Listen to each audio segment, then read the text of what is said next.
এখানে বলার কিছু নেই, খুবই ভালো লাগছে।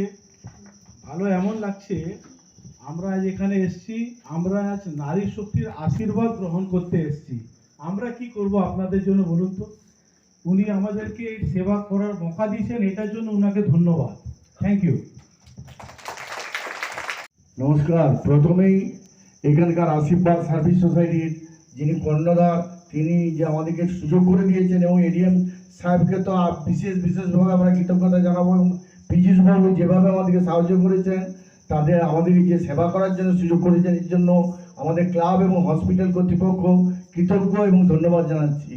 এবং ভবিষ্যতে যদি কোনো কিছু প্রয়োজন হয়, বই টই যে কোনো হেল্প যদি দরকার হয়, আমরা দেবো, এই অঙ্গীকার করে যাচ্ছি।